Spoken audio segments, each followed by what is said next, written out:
Ang kwentong ito ay naganap nung bago pa lang ako sa Metro Manila. Tawagin niyo na lang po akong Bronson. Legit batang 90s. Pero bago ko simulan yung kwento, gusto ko munang malaman nyo ang isang bagay tungkol sa akin. May third eye po ako. Bata pa lang ako nakakakita na ako at nakakausap ko pa nga minsan yung mga nilalang o kaluluwang pag-alagala sa mundo natin. Nagsimula to nung nagkaroon ako ng mataas na lagnat nung 4 na taong gulang pa lang ako. After nun, madalas na ako nakikita ni nanay na may kausap na hindi nila nakikita. Naisip nga nila nung una na baka may schizophrenia ako. Pero nung minsan ngang makausap ko yung lolo kong namayapa na at nakapagsabi ako ng mga detalyeng dapat hindi ko naman alam, doon na sila naniwala na baka nga totoong may kakayahan ako. Okay naman sana yung lahat. Kaso ang problema, hindi ko alam minsan yung pinagkaiba ng totoong tao at saka yung kaluluwa na. Hindi ko alam kung bakit pero may mga kaluluwa kasing itsurang tao pa rin. Hindi sila katulad ng mga nasa TV na mukhang zombie or kung ano paman. Although merong iba na ganon yung itsura. Dahil nga ron, medyo naging weirdo ko sa paningin ng iba. Lalo pag may kinakausap o kalaro akong hindi nila nakikita. Hindi naman ako nonchalant. Sa katunayan nga, kapag may nakikita akong kaluluwa nung bata pa ako, lalo pat sa tingin ko kasing edad ko, ako yung panay-panay ang kwento. Dahil nga din doon, wala akong masyadong naging kaibigan. Kaya ang ending, madalas nasa loob lang ako ng bahay at nanonood ng palabas sa telebisyon. At doon nga ako nagkaroon ng interes sa buhay sa syudad. Inisip ko na siguro wala nang multo ron at magkakaroon na ako ng mga kakilalang totoong tao. Matapos ko nga makagraduate ng kolehiyo, isa sa mga tinarget ko ay makakuha ng trabaho sa BGC sa may Taguig. Bilang laki sa probinsya, naging fascinated kasi ako sa idea ng pagtatrabaho sa syudad. Aaminin kong dumating na din kasi ako sa punto na nagsawa na ako sa buhay probinsya. Gusto ko naman yung lugar na tila hindi natutulog. Di katulad sa probinsya namin na 7:00 pa lang patay na karamihan ng ilaw sa mga bahay. Isang dahilan pa ay malapit ito sa mga sikat na establishmentong dati sa balita o sa palabas sa TV ko lang nakikita na minsan pinangarap kong marating. Idagdag pa na di hamak na mas mataas ang pasahod sa Kamaynilaan kesa sa probinsya namin. Kaya sabi ko sa sarili ko, balang araw, mag-oopisina ako sa isa sa mga naglalakihang gusali sa BGC. At araw-araw, Jollibee o McDo yung pagkain ko. Sabihin nyo na pong mababaw, pero yun talaga yung pag-iisip ko dati. Di nagtagal, dumating nga yung pagkakataon at kinuha ako ng ate kong nakatira sa Quezon City. May asawa na siya, kaya sa isip ko, hindi ako pwede magtagal sa kanila. Lalo pat nakikipisan ako at walang trabaho. Ayokong maging pabigat. Kaya wala akong sinayang na panahon. Sa unang linggo ko pa lang, nag-job hunting na ako sa BGC. Hindi naging madali. Dahil mahigpit ang kompetensya, lalo pat kahit maganda yung marka ko sa kolehiyo, wala pa kasi akong experience sa pagtatrabaho. Pero kahit nga ganon, sinuwerte naman ako na matanggap sa isang opisina. Isang maliit na kumpanya, pero ayos na din dahil sabi ko nga, basta dito sa BGC, okay na. Pero may isang bagay akong napansin sa unang araw ko pa lang ng pagpasok sa opisinang to. Hindi ko pala maiiwasan na makakita ng kaluluwa kahit pa sa syudad. Pauwi na ako noon, 5:00 ng hapon. Unti-unti nang nagpapatay ng ilaw nang mapansin ko ang isang babae na nakayuko sa harap ng isang computer monitor. Nung una, akala ko kapwa empleyado ko rin. Pero siguro naramdaman nito na nakikita ko siya. Kaya unti-unti itong humarap sa akin. At nanlaki nga yung mga mata ko nang makita ko yung mukha nito na punong-puno ng dugo. Parang naghihilamos sa pulang likido. Napalunok ako ng laway sa kaba. Huminga lang ako ng malalim, sabay tumalikod na para lumabas ng opisina. Kung meron man kasi akong natutunan sa ilang taon na pagkakaroon ng third eye, ito yung pag binaliwala mo sila, aakalain nila na hindi mo sila nakikita. Kaya hindi ka nila guguluhin. Maliban na lang syempre kung meron talaga silang matinding galit at may intensyon talaga sila na magparamdam. Bali yun nga yung ginawa ko sa tuwing nakikita ko yung babae. Binabaliwala ko siya. Kala ko yun na nga yung simula ng city life ko. Pero hindi pa din naging madali yung lahat. Lalo pangat napakamahal pala ng bilihin sa loob ng BGC. Walang sari-sari store na pwedeng pagbila ng murang tinda. Swerte na nga kapag may malapit na 7-Eleven. Nung una, pumupunta pa ako sa market. Sa tingin ko kasi, dun lang ako makakakain sa mga kainan na kilala ko. Ito po yung mga fast food. Bali sa ibang mall kasi lalo sa uptown, puro mamahaling cafe o resto. Yun po ang alam ko nung panahon na yon. Di ko kasi kabisado yung pasikot-sikot kaya takot akong lumayo sa office. Dahil wala pa akong kaklose sa opisina kaya wala pa din ako mapagtanungan. Hanggang sa lumipas nga yung unang linggo. Di nga po nagtagal. Sa wakas, nagkaroon din ako ng kaibigan sa opisina namin. Si Timothy. Pero Toti na lang daw for short. Siya mismo yung nag-approach sa akin nung minsang di ko mapagana yung Xerox machine sa office. Katulad ko, medyo outcast din daw siya. Wala din akong nakitang kaibigan niya. Kaya nga siguro nagkasundo kami kagad. Mabait po si Toti. Siya din yung nagturo sa akin ng murang kainan doon sa Kalayaan Avenue. Mga hilera yon ng karinderya. Masarap tsaka mura kumpara sa loob ng BGC. Doon din daw siya kumakain pag break niya. Although hindi kami nagkakasabay dahil sa schedule niya. By the way, sa tingin ko po mahalaga yung trabaho ni Toti sa kumpanya namin. May sarili kasi siyang office na may authorized personal only na signage pa sa pinto. Madalang ko din siya nakikita na lumalabas. Pero pag nasa office area siya, lagi siyang nakatambay sa cubicle ko. Oh, Bron, wag masyadong sipagan ha. Baka ma-regular ka niyan. Loko, yun nga talaga yung plano ko eh. Magpakasipag para ma-regular. Alam mo naman kasing proby pa lang ako. Sa bagay, ganyan din ako nung nagsisimula eh. Umabot nga ako ng 10:00 ng gabi. Kakagawa sa mga pinapagawa sa akin. Kaso ingat ka rito Bron ha.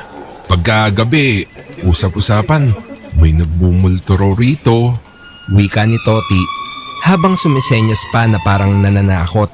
Napangisi na nga lang ako. Sa isip-isip ko kung alam mo lang, kahit hindi gabi nakakakita ako ng multo rito. Lumipas nga yung mga araw. Naging mas focus ako sa trabaho ko. Dahil nga unang work ko to, plus hindi pa ako regular. Kaya may time na nagbibida-bida talaga ako. As in wala akong tinatanggihan na piles. Kahit nga minsan hindi nasakop ng trabaho ko, ginagawa ko pa rin. Dumating nga yung panahon na nag-o-overtime ako kahit hindi bayad. Hanggang sa isang gabi, Biyernes nun, halos lahat maaga nagsiuwian dahil walang pasok kinabukasan. Sa tingin ko, 2 o 3 lang kami sa opisina. Hindi ko sigurado dahil may mga cubicle kami na hanggang balikat yung taas. Kung hindi ka tatayo, hindi mo makikita yung mga katrabaho mo. Maliban na lang syempre kung nasa kabilang cubicle lang yung titignan mo. Ang dahilan nga lang kung bakit alam kong may iba pang nag-OT ay dahil sa tunog ng keyboard at printer. Lumipas nga yung ilang minuto, di ko na napansin kung anong oras yon. Pero alam kong late na dahil may part na ng office yung pinatay na yung ilaw. Maya-maya pa, tahimik na yung opisina. Medyo nakaramdam na ako ng pagod. Pero di ko pwedeng hindi tapusin dahil baka makalimutan ko yung ibang details sa ginagawa ko kung sa Lunes ko pa itutuloy. Kasalukuyan akong nagtatype noon sa keyboard nang may maramdaman akong malamig na hangin na dumaan sa likod ko. Kinilabutan ako pero binaliwala ko. Langya, lakas yata ng central air conditioning ngayon ha. Wika ko sa sarili ko. Babaliwalain ko na nga lang sana. Nang biglang may mahina at mahabang pagkaladkad ng upuan yung narinig ko. Parang tunog kinayod na kahoy. Napatigil ako sa pagtatype dahil nairita ako sa tunog na parabang hinihila ng pabalik-balik yung mga upuan. Lumingon-lingon ako sa paligid pero wala naman akong nakitang tao na pwedeng gumalaw sa upuan o kung sa anumang kahoy na gamit para lumikha ng tunog. Hello? Sino yan? Biglang tumigil yung tunog ng kahoy. Pero kasabay nun, bigla ako nakarinig ng tila malakas na paghinga mula sa dulong cubicle. Madilim na sa parteng yon ng opisina pero sapat pa din yung mahinang liwanag na nanggagaling sa signage ng fire exit para maaninig ko ang isang maliit na figura na nakaupo sa sahig. Lumapit ako at dun ko nga nakita ng malinaw ang isang bata. Nakaluhod siya at may hinahanap sa sahig. Kuya, nakita mo ba yung bola ko? Ha? Anong bola? Tsaka sino ka? Biglang nag-flicker yung ilaw sa isang cubicle na malapit sa akin at maya-maya pa, bumukas na ng tuluyan. Nagulat ako lalo nung humarap sa akin yung bata. Nakakakilabot yung itsura niya. Kulay gray na yung balat niya. At ang mas nakakakilabot mukha siyang binuhusan ng basang simento. Kinabahan ako dahil ibang-iba to sa mga kaluluwang dati kong nakakasalamuha. Kuya, tulungan mo ko. Tila naistatwa ko sa kinatatayuan ko nung mga oras na yon at maya-maya pa, bigla na lang akong nakarinig ng tila bulwak ng parabang malapot na likido sa paligid.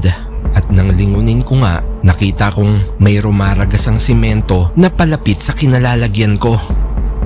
Parang landslide. Di na ako nakapag-isip pa nun. Nabalutan kagad ng simento hanggang sa tuhod ko. Dahil doon, napasalampak ako sa sahig. Nanginginig ako sa takot dahil unti-unti na din akong nalulubog sa simento. Nahirapan na akong gumalaw. Nilingon ko yung pwesto ng bata, maging siya, lubog na sa simento na sa panahon na yon hanggang tiyan niya na. Nakita kong umiiyak na siya. Dahil doon, nilakasan ko yung loob ko. Tumayo ako ng buong lakas. Mabigat man yung buong katawan ko, pinilit kong lapitan siya. Akma ko na sana siyang hahawakan sa braso nang biglang lumiwanag yung paligid. Napapikit ako at nung dumilat na nga ako, nakita kong wala ng simento yung opisina. Wala na rin yung bata. Utoy, anong ginagawa mo? At bakit nakasalampak ka dyan sa sahig? At ano yung inaabot mo? Ayos ka lang ba? Wika sa akin ng maintenance namin na si Mang Makdo. Tumayo naman ako kagad. Kahit kumakabog pa yung dibdib ko, nakapagdahilan pa din naman ako sa kanya. Mang Makdo, may daga po yata ako nakita. Nagulat lang ako kaya napasalampak ako sa sahig. Talaga? May daga kang nakita? Paanong mangyari yun? On time naman lagi yung pest control dito sa building. Kamot ulong tugon naman ni Mang Makdo. Baka namalikmata lang ako, Manong. Baka office supplies lang na nahulog yon. Hayaan niyo na po. Sige, akala ko nakita mo na yung nagmumulto dito sa building Napangiti na nga lang ako kay Mang Makdo, sabay umalis na siya. Pagtapos nun, nagdesisyon ako na umuwi na lang din. Sa isip ko, baka di din ako makapagtrabaho ng maayos matapos ko maranasan yon. Mabanggit ko lang na yun kasi yung unang pagkakataon na pinaranas sa akin ng kaluluwa yung kung ano yung sa tingin kong huling memorya niya o kung ano yung kinamatay niya.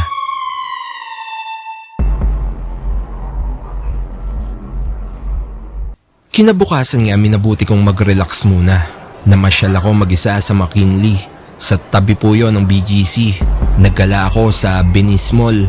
Yun po yung may replika ng Grand Canal sa loob ng mall. Manghang-mangha ako. Para akong bata na nakakita ng playground. Pero syempre, hindi naman ako nagtatalon o nagsisigaw. Panay lang ang lingon ko sa paligid. Maya-maya pa nakaramdam na ako ng pagod. Umupo ako sa bench habang nililigid ko yung mata ko sa kung saan nga ba pwede bumili ng pagkain. Nasa ganong sitwasyon nga ako nang mahagip ng paningin ko yung isang magandang babae na nakaupo din mag-isa sa bench di kalayuan sa akin. Maputi at sexy yung pananamit nito kaya nakuha niya yung atensyon ko. Pamilyar siya sa akin at nang titigan ko nga mabuti, doon ko napag-alaman na isa siya sa mga kaopisina ko. Di ko nga lang alam yung pangalan niya. Maya-maya pa napatingin ito sa akin. Dahilan para magbiglang iwas ako ng tingin sa kanya. Di ko alam kung bakit pero nakaramdam ako ng hiya. Nagmamadali nga akong tumayo at naglakad palayo. Sumapit nga yung Lunes. Pumasok ako sa opisina. Bumungad kagad sa akin si Toti. Ano pre, balita ko, nakakita ka ng multo ng Biyernes ng gabi ah. Huh? Sino nagsabi? Si Mang Macdo. Loko talaga yun, wala naman ako nakikita eh. Sus, aminin mo na kasi pre. Nangingisipang wika ni Toti habang nakapatong pa yung dalawang braso nito sa cubicle wall ko. Nang hindi ako magsalita, nagpatuloy ito. Alam mo pre, meron talagang multo dito sa building natin. Narinig mo naman kay Mang Macdo, di ba?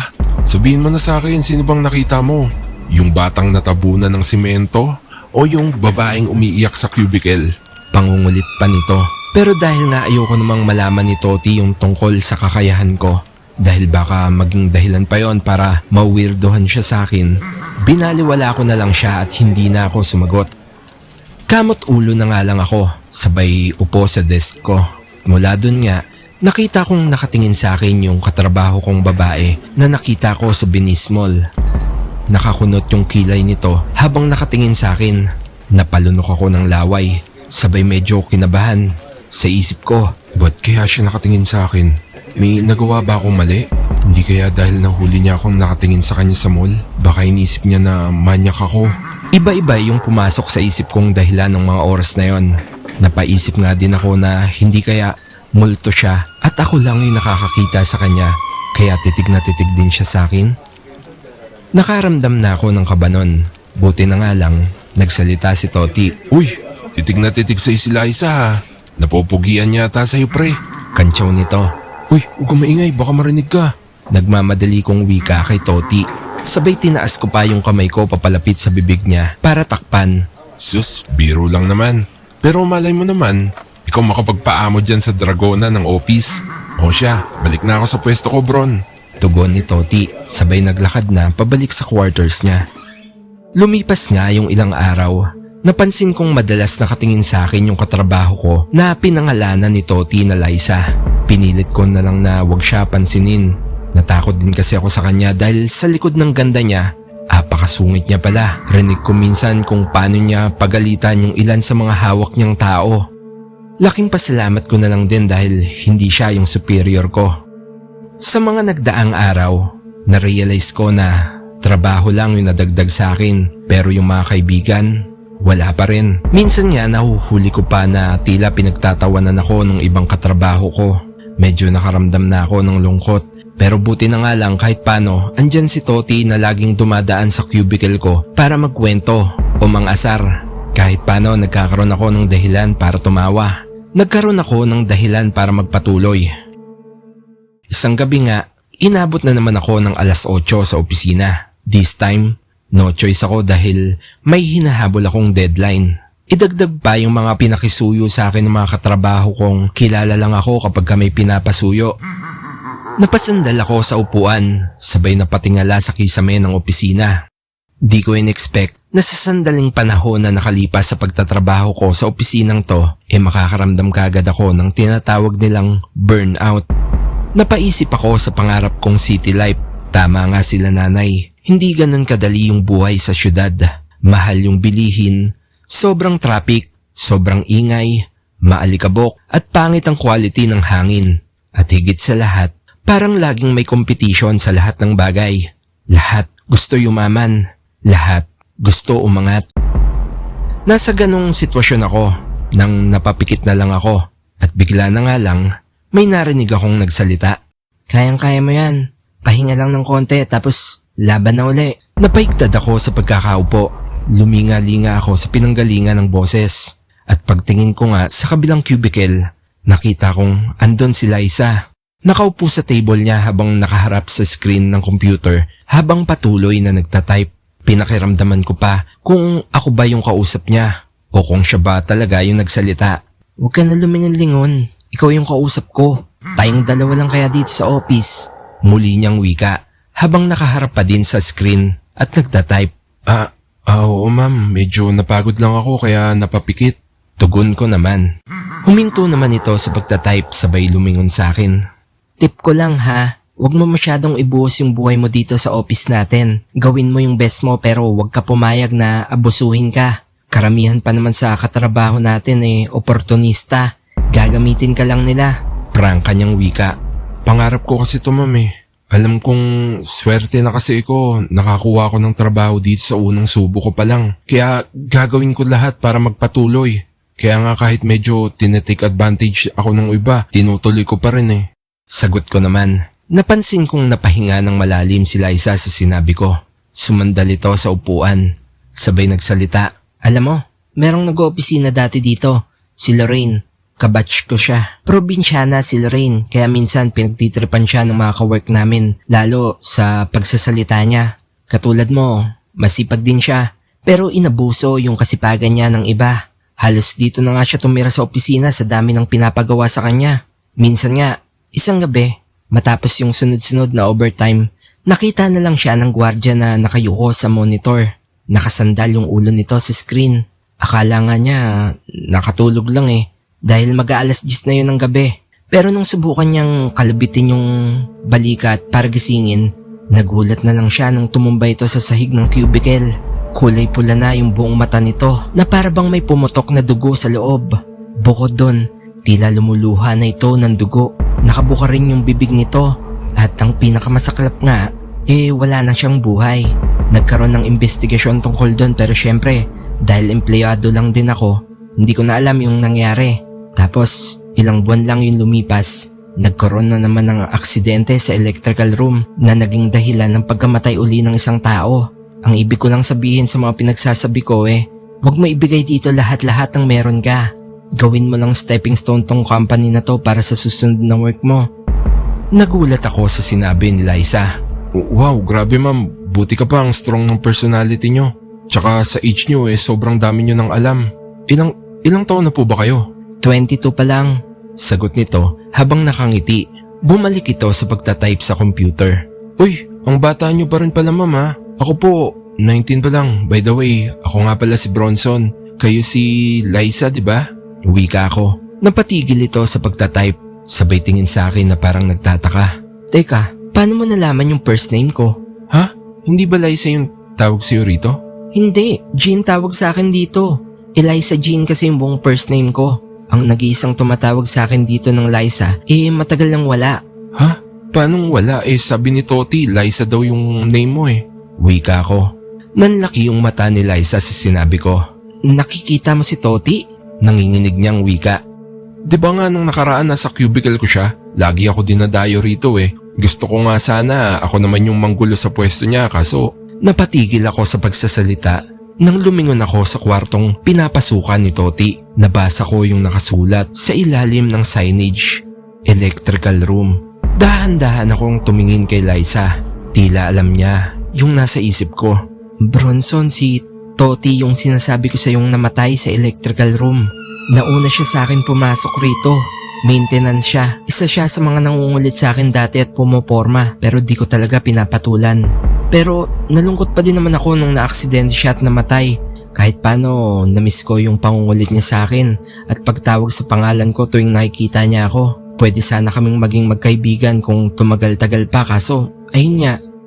Tila di pa din ako makapaniwala nung mga oras na yon sa narinig ko kay Liza. Pinipilit kong isipin na baka naman nagkamali lang siya.